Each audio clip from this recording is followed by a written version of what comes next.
rapaziada, o meu nome é Iago Castex, sejam muito bem-vindos mais uma vez ao canal Degusta Reações. E hoje a gente vai falar um pouquinho sobre Sanepar, né? Já tem tempo que a gente não fala sobre Sanepar aqui no canal. Eu queria falar sobre a empresa por vários motivos, na real, né? Você que acompanha esse canal há mais tempo já sabe que eu acredito muito na Sanepar. A Sanepar hoje é a minha maior posição em carteira. E eu queria fazer um vídeo aqui deixando bem claro o porquê que eu acredito tanto na empresa, né? Por que eu acho que tem tanto dinheiro assim para ser feito em Sanepar, dada a situação que a gente tem aí atualmente, né? Então é isso. Se você é novo por aqui, já se inscreve no canal. Não esquece de deixar o seu like no vídeo, que me ajuda muito na divulgação. E é isso aí. Vamos pro vídeo. Bom, então vamos lá, né? Pra gente começar o vídeo, eu queria falar brevemente sobre o atual momento da empresa, o atual cenário da empresa, que, na minha opinião, sinceramente, está sendo negociado a preços ridículos, né? Preços ridiculamente baratos, mas, enfim, o que trouxe a Sanepar aos atuais preços, né? Hoje a Sanepar está custando R$ 4,20, e eu tô falando de SAPR4, né? Pra, enfim, ficar mais fácil aqui, é a que eu compro, acho que é a que a maioria das pessoas compra também. Enfim, R$ 4,20 e já esteve mais barata nos últimos dias, né? A Sanepar chegou a R$ 3,80 nos últimos dias, o que eu acho impressionante até. E agora deu uma subidinha ao leve, né? Porque a gente teve uma notícia positiva, o Maia falando em privatizar a Sabesp, as ações da Sabesp subiram mais de 10% na bolsa e as outras ações de saneamento acabaram, enfim, pegando um pouquinho dessa rebarba aí.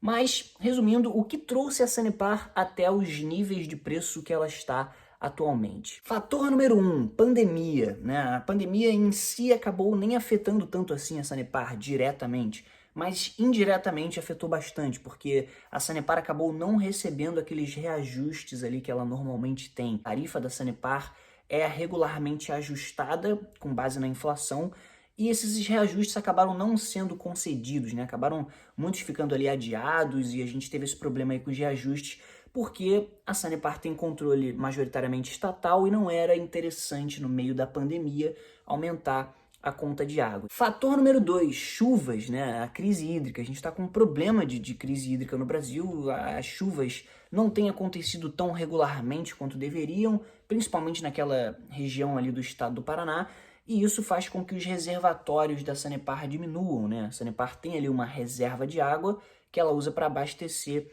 todo o estado do Paraná, mas se não chove, eles acabam com menos água, e se tem menos água, eles têm que fazer um racionamento, né? Foi o que acabou acontecendo. A Sanepar segurou ali o consumo das pessoas que ela abastece, o que obviamente causa uma queda na receita, né? Se a gente está racionando aqui o nosso produto e falando para os nossos próprios consumidores não usarem ele, obviamente a receita vai cair. Então essa crise hídrica acabou prejudicando aí também os resultados da Sanepar. E o terceiro fator, né, se a gente quiser forçar um terceiro fator aí no meio também, a gente pode falar que a Sanepar é uma estatal. E as estatais, de forma geral, nesses últimos tempos não estão passando por momentos muito bons, né? A gente está vendo aí Banco do Brasil, BB Seguridade, várias estatais com problemas porque há uma instabilidade política muito forte. Bolsonaro falando besteira, aí demite um aqui, demite o outro na Petrobras, não sei o que lá.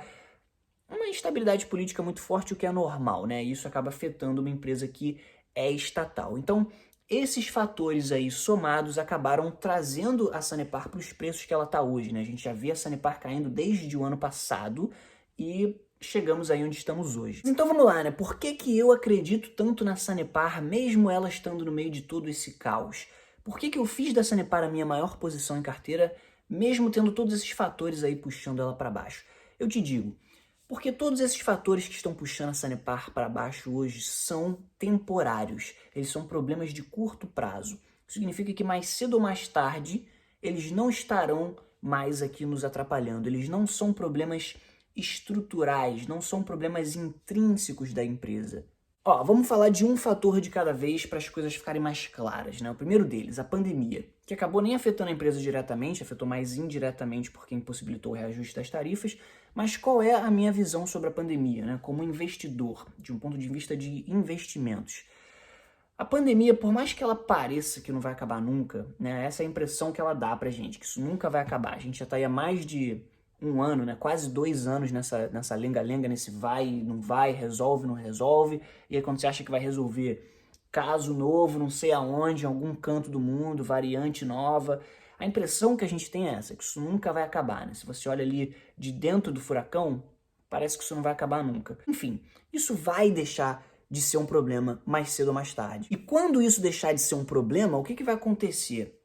Vai deixar de existir uma pressão política para que os ajustes não sejam concedidos à Sanepar. E a gente já vê isso acontecendo, né? A pandemia, mal ou bem, já está perdendo força. A gente já vê a pandemia enfraquecida, né? Ela não é tão assustadora quanto ela foi no começo de 2020, por exemplo. A pandemia já vem perdendo força e a gente já vê, consequentemente, alguns ajustes timidamente, né, sendo concedidos ali para a Sanepar. E por mais que esses reajustes tenham sido tímidos até agora, a gente já consegue perceber aqui, olhando para a tabela de lucros da Sanepar, que os 6 primeiros meses do ano de 2021 foram muito positivos.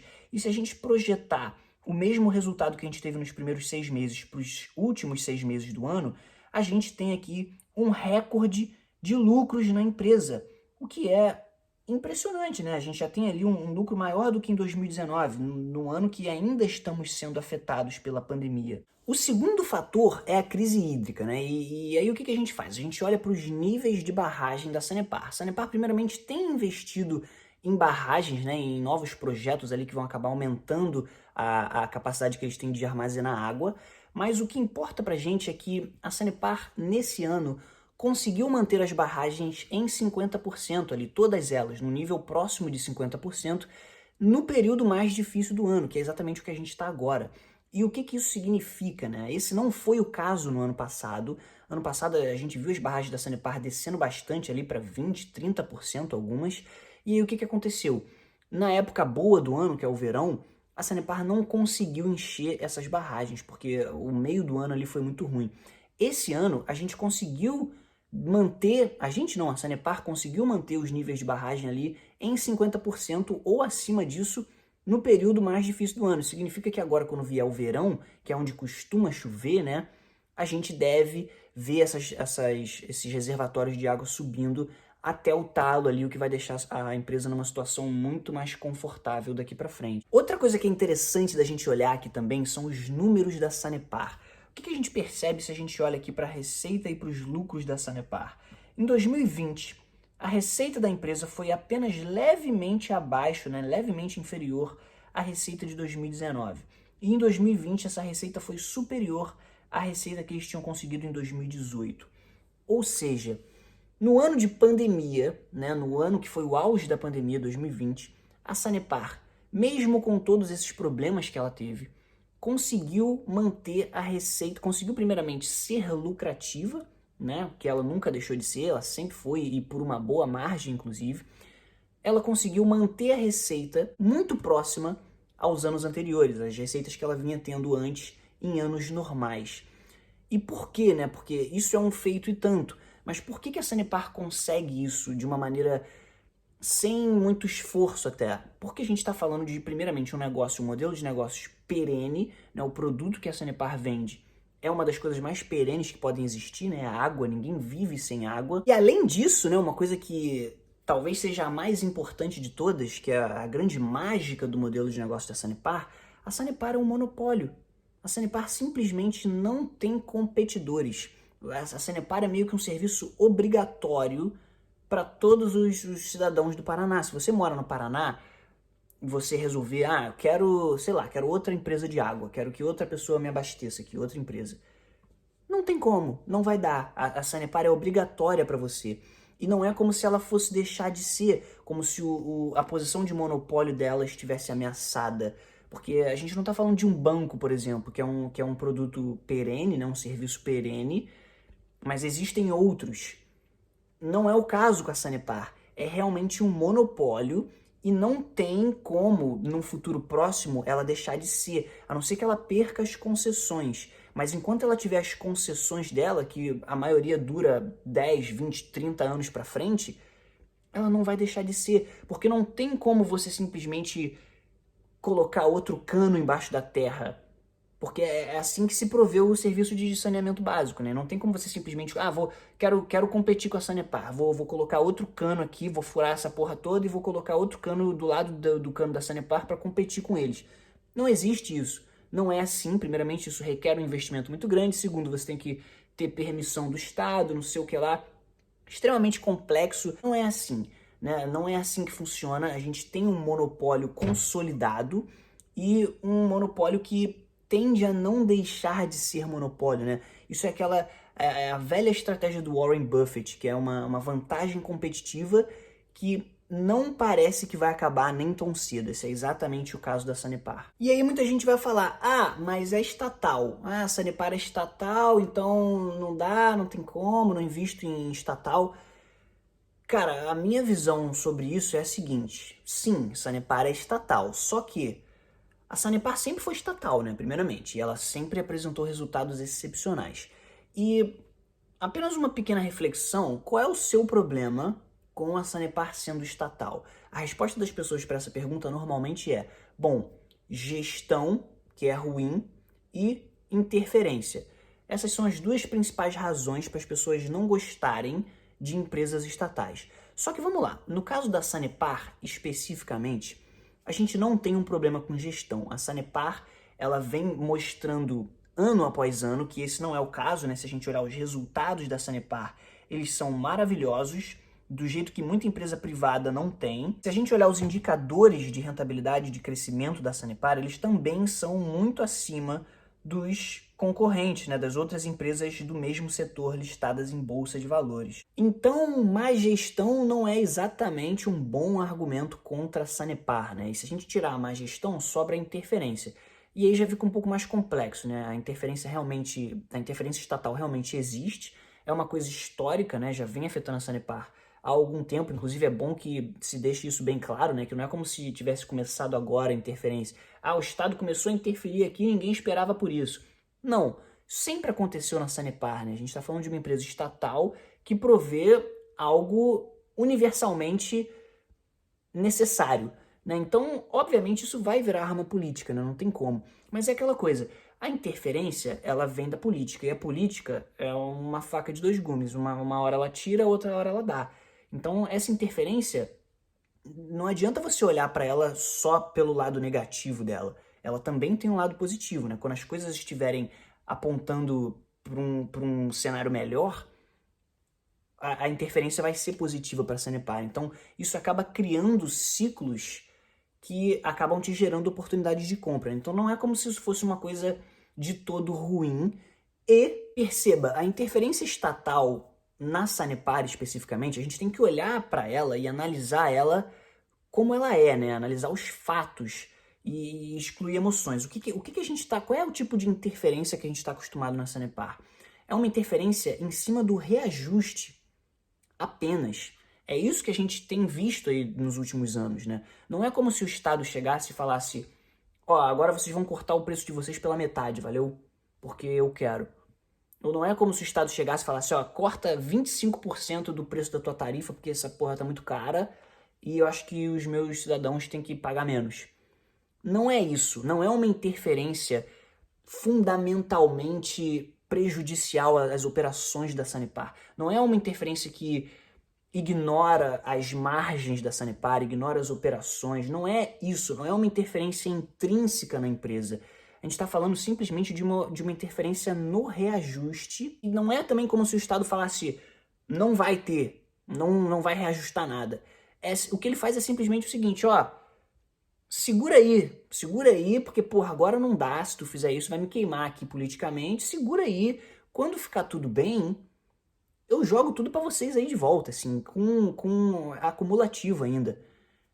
Então, não é como se fosse, é ruim, né, é óbvio que ninguém quer o Estado metendo a mão na tua empresa, no mercado de uma forma geral, que fique bem claro que eu não sou socialista, né? Não estou defendendo o Estado fazer isso. Eu sou um cara, inclusive, liberal, né? Eu acredito em Estado mínimo, mas eu sou um investidor antes da minha ideologia. Então, se eu estou vendo uma situação que pode me causar benefícios, eu vou investir nisso. O que acontece com a Sanepar é o seguinte, por ser um monopólio, né? E a gente vê isso em outros setores também. A gente vê isso, por exemplo, no setor elétrico, que são, de certa forma, monopólios também, porque é difícil você ter um competidor, né? Só tem uma queda d'água lá, só tem uma barragem. Então, quem é que vai... Não dá para você criar outra barragem assim tão fácil para competir com uma empresa de geração de energia elétrica. Só tem uns cabos lá para você transmitir energia elétrica. Se você quiser fazer outros, vai passar em terra de alguém. Não é uma coisa tão simples assim. Então, essas empresas que tendem a não ter muita competição, ou são monopólios, ou são algo perto de um monopólio, o que o Estado faz? O Estado vai e fala, bom, vocês não têm o direito de escolher o preço de vocês, porque senão vocês vão aumentar ad eterno, né? Porque não tem competidor, o teu cliente é obrigado a usar o teu serviço, então você vai simplesmente botar o preço que você quiser, a gente não quer isso. Então, o seu preço vai subir de acordo com esse índice aqui, que a gente vai fixar com base na inflação, e é isso aí que vai acontecer. Perceba que, sim, isso é uma interferência estatal, mas poderia ser pior, né? A gente poderia... Imagina, por exemplo, uma empresa que não provê algo livre de competidores, né? Por exemplo, uma empresa de comida, a M. Dias Branco, exemplo, bom. Não existe um índice ali que obriga a M. Dias Branco a fazer reajustes baseados na inflação. Não existe isso, porque a M. Dias Branco tem competidores, então isso não é necessário. E aí o que acontece? A M. Dias Branco tem que tomar a decisão própria de colocar ali aumentos. E se ela coloca aumentos, o que vai acontecer? As pessoas vão usar menos esse serviço, porque tem competidores. Então o que acontece? A M. Dias Branco, por exemplo, uma empresa de comida, acaba ficando limitada e acaba, mesmo que a inflação tenha subido, que os custos estejam mais altos, não colocando esse reajuste, porque o mercado vai punir ela, porque ela tem competidores, então ela acaba sendo obrigada numa situação de crise a espremer as margens.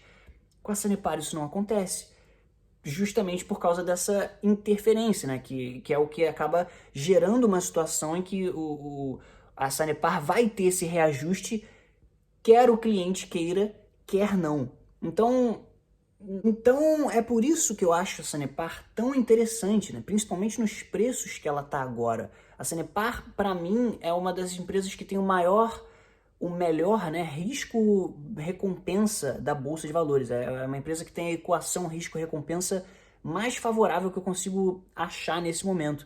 Porque a gente está falando de uma empresa que é extremamente sólida, é extremamente lucrativa, é extremamente constante, né? Tem receita e lucro crescendo de uma maneira constante nos últimos 10 anos. Estamos falando de um monopólio que não vai deixar de ser monopólio nem tão cedo, né? No dia que a Sanepar começar a perder umas concessões, ou que eu achar que a condição de monopólio está começando a ser ameaçada, aí é outro papo, né? A gente volta aqui e faz um novo vídeo falando por que eu estou vendendo a Sanepar. Mas esse não é o caso. A empresa não tem perspectiva de deixar de ser um monopólio nem pelos próximos 10 anos. E além disso tudo, né, a Sanepar ainda é uma ótima pagadora de dividendos. Então, se você está disposto a segurar a Sanepar para o longo prazo, não existe outro risco-recompensa tão interessante na Bolsa de Valores, né? A chance de você ganhar dinheiro é muito alta e a chance de você perder dinheiro é basicamente mínima. Eu costumo dizer que a Sanepar é dinheiro fácil na Bolsa. E é isso, rapaziada. Eu vou ficando por aqui. Esse foi o vídeo de hoje. Espero que vocês tenham curtido essa análise sobre a Sanepar. Até a próxima e um abraço.